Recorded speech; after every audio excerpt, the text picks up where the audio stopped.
ও পাখি বিনা খাঁচা খানা ধুলাই লটাবে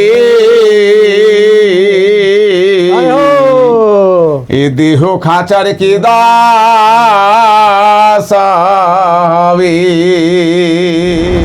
নমস্কার বন্ধুরা, চলে এসেছে একটা নতুন ভিডিওর সাথে। তো বন্ধুরা, আজকে আমাদের সাথে নতুন অতিথি আছে।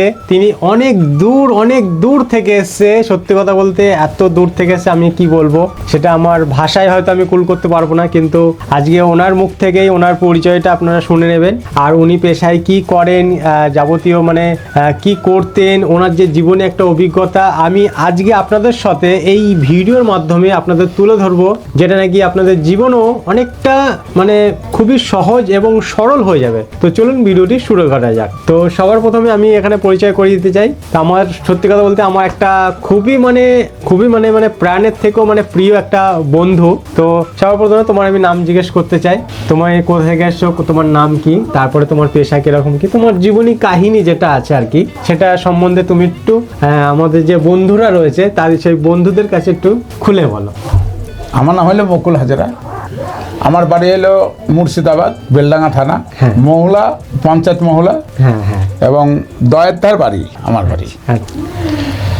তা আমি আপনার বাড়ি বেড়াতে এসেছি। এটা বেশ আমার জীবনে আমারও খুব ভালো লাগলো। আজকে তুমি সত্যি কথাই প্রথমবার অনেক দিন পরে বন্ধুরা এসছে, আমার সত্যি আমার খুব খুব খুব ভালো লেগেছে। তো জীবনে কাহিনী আছে। আমি গান জগৎই ভালোবাসি, গান জগৎটাই ভালোবাসি, গান জগৎ বাজনা জগৎটাই আমি ভালোবাসি। এবং আমি 7 বছর বয়স থেকে আমার গানের গুরুদেব হলো সুফল নন্দী। আচ্ছা। তারপরে তার একটা ছাত্র ছিল সুফল পাল। আচ্ছা আচ্ছা। তার একটা ছাত্র আছেন ইনি গৌর নন্দী। তাদের চরণে প্রণাম জানাই। সত্যি। এবং তারা সুখে থাকুক, ভালো থাকুক। আমার গুরুদেব পরলোক গমন করেছে। আচ্ছা আচ্ছা, তাই। এই গান জগৎ থেকেই আস্তে আস্তে আস্তে আস্তে হরিনাম, কীর্তন এবং পঞ্চরস সবই করা আছে আমার। বাউল বুলান সবই করা আছে। একরকম বাউলও পারো? তাহলে তো মানে পারি, মানে সবই কিছু তো মানে তুমি মানে একটা গুণ রয়েছে। টুকটাক করে চলি, ডাকলে পরে যাই, না ডাকলে পরে থাকি। হরিনাম পেশা এবং বুলান গান পেশা। পঞ্চরসে বিধান অপেরা, যেহেতু চরমহলা বিধান অপেরা, তার দলে গান করেছি। বাহ, গান করা আছে।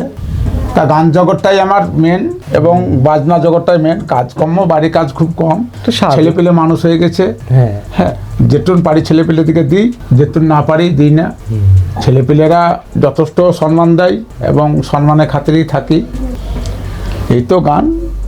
আপনার এই যে অডিতে এসে আপনি যে একটা প্রিয় বন্ধু, তাই আমি একটা গান করে শোনাই। অবশ্যই অবশ্যই, আমাদের দর্শকদের একটা গান করে শোনালে পরে খুবই মানে আমিও এটা খুবই আনন্দ ভোগ করবো যে আমার দর্শকদের একটা গান করে আমার বন্ধু শোনাবে। ঠিক আছে, সেটা তো খুবই মানে ভাগ্যবান মনে করবো। তুমি যে আমার কতটা প্রিয়, তাই জন্যে। ও তোর মন দিয়ে তোরই মনে পাইলাম না, ওরে মন দিয়া তোর মনে পাইলাম না, দুঃখ এ অন্তরে রে। বাহ বাহ বাহ বাহ। আর আমি মন দেব কারে, জয় হো মনে কারে রে। এ আর আমি মন দেব কারে।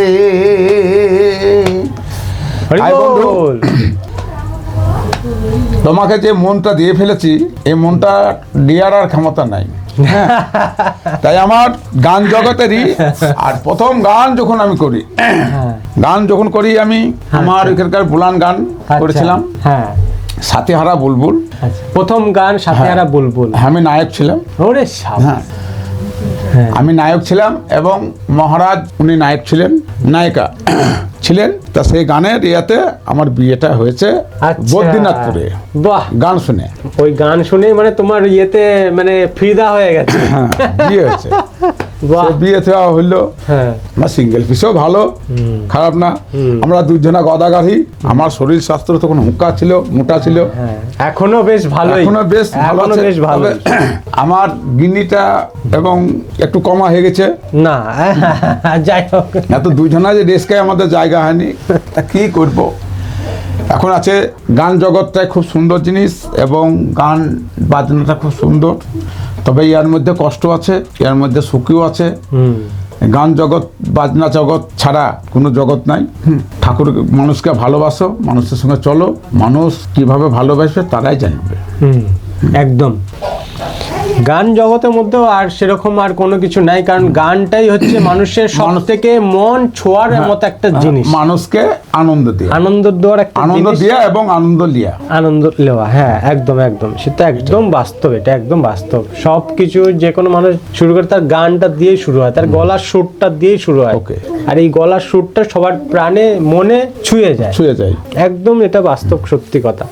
আচ্ছা, এবারে আমি একটা কথা জানতে চাই, তোমার জীবনের মানে সব থেকে মানে একটা মজার, মানে খুব একটা হাস্যকর কি একটা খুব একটা মজার একটা কাহিনী আমরা একটা শুনতে চাই, কিংবা আমরা আমাদের যে দর্শক আছে তাদেরকে একটা আনন্দ দিতে চাই, কারণ প্রত্যেকটা মানুষের মধ্যে কিছু না কিছু একটা মজার রহস্য একটা লুকিয়ে থাকে নিশ্চয়ই। তো সেই আজকে একটা মজার একটা রহস্য আমি আমার বন্ধুর থেকে, যিনি মানে পেশায় বাউল, তাই ওনার থেকে আমি জানতে চাই। মানে নিশ্চয়ই কোনো একটা মজার একটা কাহিনী নিশ্চয়ই ঘটেছে। হ্যাঁ, আমি বিয়ে করার পর আমি চরমহলাই, আচ্ছা, চরমহলায় আমি ছিলাম, আমি ওইখানে থাকতাম, বাড়িতে খেতাম এবং ওইখানে চরমহলা যে আঁচাতাম, আচ্ছা, হাত ধুতাম আর কি। তা ওইখানে থাকতে থাকতে আমার তখন প্রথম মেয়ে, আমার স্ত্রীর বাচ্চা হয়, ওই যে লতা বলে নাম, আচ্ছা, হ্যাঁ হ্যাঁ হ্যাঁ হ্যাঁ, উনি হয়েছেন। আমি ওইখানে থাকতাম, গান বাজনা ওইখানে খেতাম, ওইখানে ই করতাম, পয়সা করে তো তখন গান বাজনা ছিল না, না তখন গান বাজনা ছিল না, এমনি আনন্দ ফুর্তিতে চলতো। হ্যাঁ, তখন তখনকার সময়, হ্যাঁ, 8 আনা 1 টাকা যা দিত মোবাইলে আনন্দ হতো আমার, তখন সেই সময় চলে যেত আর কি। 2 টাকা 5 টাকা এরকম যে দিত। হ্যাঁ, বাড়িতে যাই করতাম যে আমার মেয়েটা হতো, আমার মেয়েটা তখন আস্তে আস্তে যখন ওই তোমার ওই 2 বছর হলো না, তখন ডামহাল, তখন আমার মেয়ে একটা কথা বলতো, আচ্ছা আচ্ছা আচ্ছা, কথা বলতো, হ্যাঁ, চানচুন দুধুন, চানচুন দুধুন। তার মানে আমার একটা গরু পোষা ছিল, তার গরুটা গায়ে দুহাইতে হতো, বুঝতে পারতো। আচ্ছা। গরু খিদে লাগছিল তখন চানচুন দুধুন করতে হতো, ওর গাড়িটা দুহিয়ে, হ্যাঁ, ওই দুহাইতে বলতো। সকালবেলা একটা ঘটনা, হ্যাঁ, ওই 2 দিনে যখন দিতাম, দিয়ে আমরা চলে যেতাম, ওই 2 দিনে দিতাম, দিয়ে আমি তো থাকতাম, আমরা গান তো প্রত্যেক দিনই তো আমার ইয়াসিল এবং থাকতো, আর প্রত্যেক দিনই ওই যে 18 পাড়া সরকার পাড়া, 18টা পাড়া না, আচ্ছা, 18টা 22টা পাড়া, 22টা পাড়া, পাড়াকে হরিনাম চলতো। আচ্ছা। আজকে এখানে হচ্ছে, কালকে ওখানে হচ্ছে, কালকে ওখানে হচ্ছে, কার বাড়িতে হচ্ছে, এইরকম ভাবে চলতো। আচ্ছা আচ্ছা, দেওয়াই দিতাম আর রাসলীলা করতাম, আমি ওই রাস নীলা টিলার এসব করতাম, মানে এরকম ভাবে আর কি। ধনঞ্জয় সরকার, ধনঞ্জয় সরকার, গদাই সরকার, শক্তি সরকার, হ্যাঁ, এসব থাকতো সব বন্ধু বান্ধব, এগুলো হচ্ছে বন্ধু বান্ধব, এইসব বন্ধু বান্ধব থাকতো, আমরা সব দল করে একটা রাসলীলা করতাম। আচ্ছা, আমাদের প্রত্যেকদিনই বায়নাটা প্রায় হতো, কার বাড়িতে হলে বিনা পয়সার কাজ তো। আচ্ছা আচ্ছা, ওই চাঞ্চল দুধুর করতাম, ওয়াইলে একটু আনন্দ করতাম, আমি করতাম, হ্যাঁ, আর ওই চলতাম। এবার পঞ্চাশে গান করতে চাই, পঞ্চাশের গল্প আর কি বলবো। হ্যাঁ, পঞ্চাশে আমি তো সেই বুলান গানের জোকার ছিলাম, 50-এর জোকার ছিলাম, সে জোকারের কথা তো আর বলা দিচ্ছে না, কত বলবো।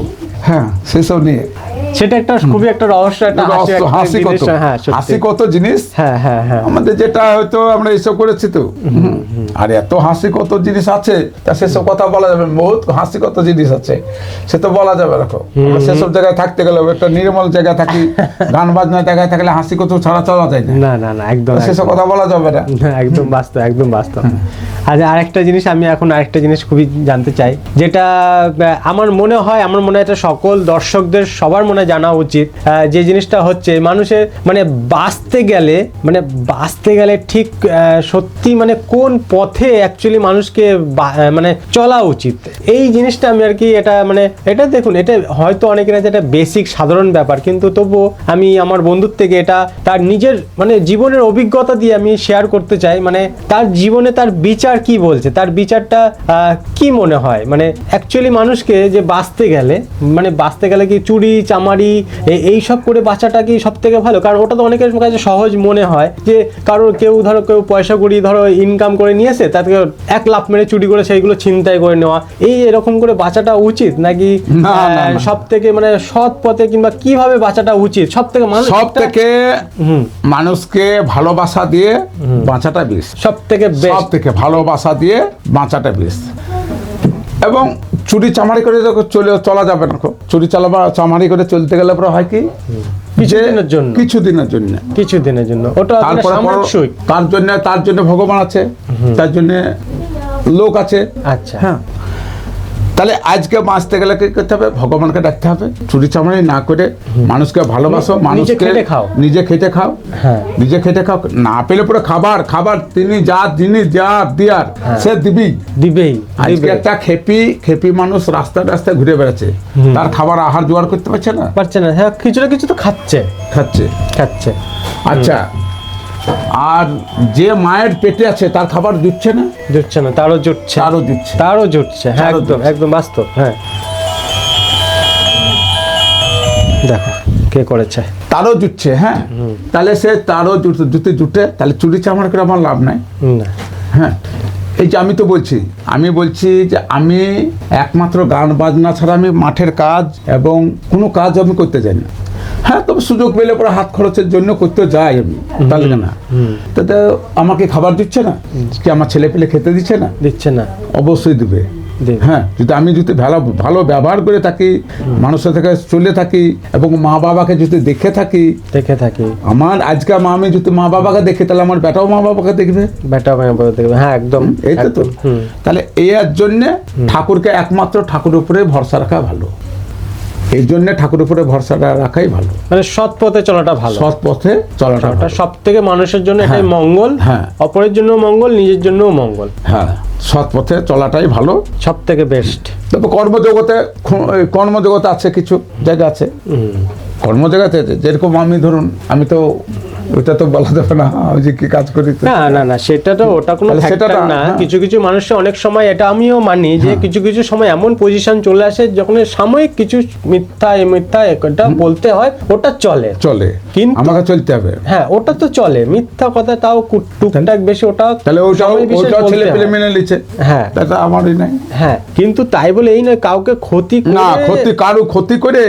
করে নিজের ভালো সেটা না, সেটা জিনিসটা করাটা খুবই খারাপ জিনিসটা। যাক, এটা খুবই একটা মানে মানুষের জন্য এটা খুবই একটা মেসেজ, মানে আমাদের মতো সাধারণ মানুষের জন্য খুবই একটা বড় মেসেজ। মানে তার জীবনের আজকে ওনার যে একটা বয়সের এই যে একটা অভিজ্ঞতা, এই যে অভিজ্ঞতাটা শেয়ার, এটা কিন্তু সে কিন্তু শেয়ার করে না, কিন্তু আজকে কিন্তু আমার এই বন্ধু কিন্তু খুব সহজে এটা কিন্তু শেয়ার করেছে। আচ্ছা, আরেকটা আমি একটা কথা জিজ্ঞেস করতে চাই, যেটা নাকি মানুষের মধ্যে সব থেকে মানে বেশি মানে অনেক সময় দেখা যায় কি, আমরা বয়সের সাথে সাথে আমরা যখন বড় হওয়ার সাথে সাথে আমরা বিয়ে থাওয়া করার পরে সঙ্গে সঙ্গে কি হয়, আমরা আলাদা হয়ে যাই। আলাদা হওয়ার পরে আমরা বাবা মাকে কি করি, আমরা অনেক সময় ভুলে যাই। তাহলে এই যে বাবা মাকে যে ভুলে যাওয়ার যে ব্যাপারটা, এটা কতটা মানে ম্যাটার করে, একদম বাবা মার উপরে কতটা দুঃখ হয়, কিংবা আমরা এটা বাবা মাকে ছেড়ে দেওয়াটা উচিত নাকি বাবা মাকে আমাদের সঙ্গে নিয়ে চলাটা উচিত? এই জিনিসটা আমি জাস্ট ছোট্ট একটা প্রশ্ন জিজ্ঞেস করতে। হ্যাঁ, আমি দেখেছি যারা বড় বড় চাকরি করে, তাদের বাবা মায়ের সঙ্গে এরকম ব্যবহার করে, আমাদের নিজের চোখে দেখা এবং জানাশোনা সবই আছে যে করেছে এবং করে, তা তার দিকে আমি বলছি যে এসব না করাই ভালো। বাবা মা তারাই তো এই জন্মদাতা, জন্ম দিয়েছে, জন্ম তো তাদেরকে দিতেই হয়েছে, অবশ্যই মানুষ করেছে ছোট থেকে এই করেছে। তা আমি যদি এক মুঠা ভাত পাই, তা আধ মুঠা ভাত তো পাবে, একদম পাবে। তা সেটা মেনে ঝুনে চলাটাই ভালো। হ্যাঁ, আমি যেরকম আমি পারি না, কারণ গরিব মানুষ, আমার বাবা মা ছাড়া আমি চলি না। আমার বাবা মাও আমাকে প্রচন্ড দেখে, আমাকেও দেখে, এবং বাবা মাকে শ্রদ্ধা করি বলি তো বাবা মা দেখে। অবশ্যই। তা শ্রদ্ধা, বাবা মাকে আমি প্রচন্ড শ্রদ্ধা করি। এমনও অনেক মানুষ আছে যারা তো মানে নিজের বাড়িতে তো রাখা তো দূরের কথা, তারা আশ্রমে, বৃদ্ধাশ্রমে দিয়ে আসে। না, আমি আশ্রমে দিতে পারিনি, বাবা মা আলাদা আছে। এবং আমার কথা বলছি, আমি অন্য কারো কথা বলছি না, আমার কথা বলছি। আমার বাবা মা আলাদা আছে এবং আমরাও আলাদা আছি। প্রত্যেক দিন যাওয়া আসা, খাওয়া দাওয়া, লিয়া থোয়া সব প্রত্যেক দিন ভাইয়ের সঙ্গে এবং বাবা মায়ের সঙ্গে আমাদের সব একবার ফরফিট চেঞ্জ। মানে মূলত কথা কেউ কারো মুখ বাধা বাঁধে নাই, কিছু নাই, এটা বেশ চলছে আমাদের, এখন চলছে। আমার কথা বলছি, কেউ করছে দেখাশুনো এগুলো চলে। তবে এটা যেন বাবা মায়ের সঙ্গে না করাই ভালো। হ্যাঁ, আপনাকে এসে বললাম না কথাটা যে আচ্ছা আপনি যে খেতে বসলেন, তা আপনার বাবা খেয়েছে? হ্যাঁ হ্যাঁ, আমাকে জিজ্ঞেস করেছেন। হ্যাঁ, অবশ্যই আমাকে বাবাকে আপনি কি বললেন যে বৌমা বলল যে হ্যাঁ খেয়েছে, বৌমা বললো হ্যাঁ খেয়েছে। তাহলে সেটাই বেশ, সেটা শুনে খুশি লাগলো। হ্যাঁ, এবং আমার বাবা সকালবেলা যায় চায়ের দোকানে, চা যেটুন পারি, গরিব মানুষ, বাবাকেও খাওয়াই। বাবাও যদি কোনোদিন মনে ভাবে যে বাবা ছেলেকে খাও, ছেলেকেও বাবা খাওয়াই। প্রত্যেকদিন আমার ছেলে পেলে বাবাকে ডাকে, মাকে টাইম পায় না। হ্যাঁ, মা সকালে উঠেই যাই হোক কর্মে চলে যায়। তাই জন্য তাদের আমি আশা করি না, তাদের যতদিন জ্ঞান বুদ্ধি থাকবে ততদিন অসম্মান করি না। আমি গেছি তোমার বাবা মার কাছে, আমি দেখলাম যথেষ্ট, ওরে বাপরে, এরকম মানুষ সত্যি কথা মানে আমি দেখতে পাওয়া যায়। আমার বাবা মা খুবই ভালো। আমি নিজে গেছি, আমি নিজে ওনাদের বাড়িতে গেছি, ওনার বাবা মার কাছে আমি নিজে ছিলাম। আমাকে রাত্রিবেলা, শীতের রাত, আমাকে কাঁথা কম্বল দিয়ে, মানে সেই যে একটা আপ্যায়ন, এটা সত্যি কথা আমি যে ধরো একটা পরের ছেলে, পরের যে মানুষ, এই জিনিসটা মনেই হচ্ছিল না। এটা সব থেকে একটা ভালো ব্যাপার যে মানে গ্রামের মানুষ মানে আর যাই বলুন না কেন, ওরা আপ্যায়নের জন্য মানে সবসময় রেডি। না রাকেশ, শোনো আমি বলি, আমার বাবা মা এমন নয়। আমি এমনি একদিনকার ঘটনা শুনেন। আমি তখন ছোটবেলাকার ঘটনা। আমরা তখন, আমাদের খুব গরিব মানুষ তো, ওই 1.5 কেজি চালের ভাত এনে দিয়েছে। আর আমি তখন ভাত খেতাম প্রচন্ড, বাবাও ভাত খেত, হাংড়া চাংড়া সবই তো হাংড়া চাংড়া। ছোট ভাই আছে, বোন আছে, দিয়ে অল্প অল্প করে ওরা খেয়েছে, কিন্তু আমি ভাত খেতে একটু লেট করেছি, আর বাবা ভাত খেতে লেট করেছে। মা একটা খ্যাপা ধরা, একটা ছেলে খ্যাপা রাস্তা দিয়ে চলে এসছে। আমার একটু দয়াময়, খুব ওই লোকটাকে ডেকে নিয়ে আমি চলে এসছি বাড়িতে এসে ওই একটা কলার পাতা কেটে আনলো, যে মা দুটো ভাত দাও না। আচ্ছা, মানে অচেনা একটা লোক। হ্যাঁ, একটা অচেনা লোক, খাওয়া মানুষ এরকম ভাবে রাস্তায় আছে। আচ্ছা, মা একটু ভাত দাও না দুটো। মা বললো যে তাহলে এক কাজ করে, তাহলে একটা কলার পাতা। তখন ওই থালে মালে ভাত দিত না, খাওয়া মানুষ, এই মানুষ দিত না খুব। আমরাও সেই গরিব মানুষ, তাও ওর মধ্যেও একটু আচারই ছিল। হ্যাঁ হ্যাঁ, একদম একদম। দিয়ে সেই একটা কলার পাতায় করে, কলা পাতা কেটে এনে দিলাম, এনে ভাত দিল। সে ভাত দিয়েই যায় আর খ্যাপা খেয়েই যায়, ভাত দিয়েই যায়, খ্যাপা খেয়েই যায়। খেতে খেতে খেতে খেতে হাড়ির ভাত শেষ। হ্যাঁ, আমাকে মা বকছে, তো কি করলি, কাকে নিয়ে এসছিস? হ্যাঁ, আমাকে তো বাবা এবার এসছে, বাবা একটু হেঁটা বেড়া খাই, খেয়ে এসে বেঁচে খুঁতে গেল। হ্যাঁ, ভাত খাই, আবার কি করবে, সেই আগেকার সে ছাতু ছিল, ভাত চাল কম কিন্তু ময়দা ছিল, ছাতু ছিল, থাকে। আমরা কিন্তু ম্যানেজমেন্ট করে দিয়েছে। তারপর সে ডেকে ডুকে আনলো, এনে বাবা ছাতু খেলে, আমি খেলাম, আর সে খেপা ভাত কটা খেলে। এইটাই আমি খুব সন্তুষ্ট। সত্যি থেকে হ্যাঁ, মানুষের এটা মানুষকে ভালোবাসে, মানুষের একদম মানুষ ছাড়া আর কাউকে আর কিচ্ছু নাই দুনিয়াতে। একমাত্র মানুষের ভিতরে যেটা আছে, হ্যাঁ, যদি উড়ে যায় তাহলে তার সঙ্গে কথা বলা যাবে না। হ্যাঁ হ্যাঁ, এই সম্পর্কে এই নিয়ে আমরা একটা গান শুনবো। এই মানে একটা বাউল গানের মতো একটা গান শোনাও, যেটা আমাদের দর্শকদের আর কি খুব মনটা যেন ছুঁয়ে যায়। তোমার যেটা মনের ইচ্ছা, যে গানটা তোমার মনে হয় যে একটা খুব খুব সুন্দর একটা ভালো গান, মানে এই কথার মাঝখানে আর কি একটা গান হলে একটা খুব সুন্দর, আমার মনে হয় পরিবেশটা আরো মনোরঞ্জন হয়ে যায় আর কি। সেই হিসেবে একটা গান শুরু করা যাক। গান তো হবে একটা সিম্পল, একটা সোজা, একটা যেটা আর কি তোমার মনে হয় একটা গান শুরু করা যাক। গান তো করবো, গান তো সবকিছুর মাঝখানে দিয়ে, মানে কথায় কথায় আমরা এরকম ভাবে ধরো একটা আলোচনা, ফির আলোচনার মাধ্যমে ঠিক একটা গান, ফির তারপরে এরপরে আমরা যেহেতু আমাদের অলরেডি 20 মিনিট হয়ে গেছে, তারপরে আর 10 মিনিট আমরা আমাদের এই মিটিংটা, এই ভিতরে যে পাখি আছে, হ্যাঁ, এই পাখি যদি উড়ে যায় তাহলে তার সঙ্গে কোনো হবে না। আজকে দেখো রাকেশ, তোমাকে যদি আজকে একটা আগুনের ছাঁকা দেওয়া যায়, তাহলে তুমি কি বলবা? উফ উফ, আহ, জ্বলছে। জ্বলছে। আর এই ভিতর থেকে যে পরাণ পাখিটা যখন উড়ে যাবে না, তখন আর কেউ সেদিন বলার কেউ থাকবে না। সে ও শাসও করবে না, কিছু করবে না। না। তাহলে থাকে কে? ভিতরে একটা নিরাঙ্কার, হ্যাঁ। এবং তিনি বাস করেন।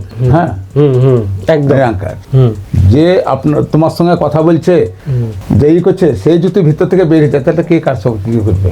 তাই বলছে প্রাণ আছে, প্রাণ তো আছে। ও যেদিন পরাণে পাখি উড়িয়া যাবে,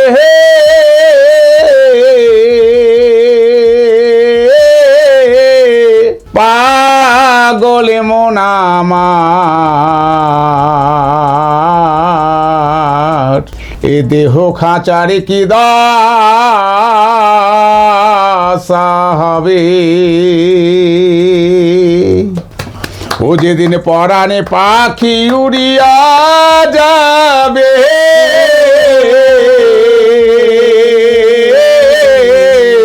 পাগলে মন আমার,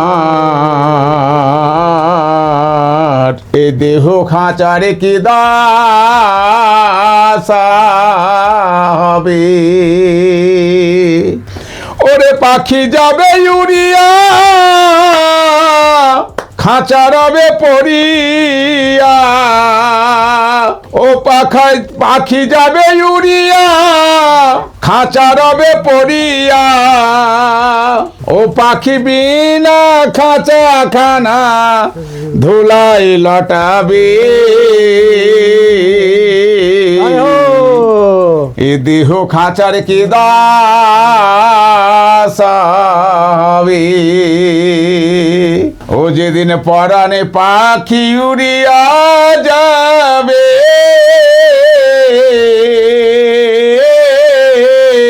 পাগলে মন আমার, দেহ খাঁচার কি দশা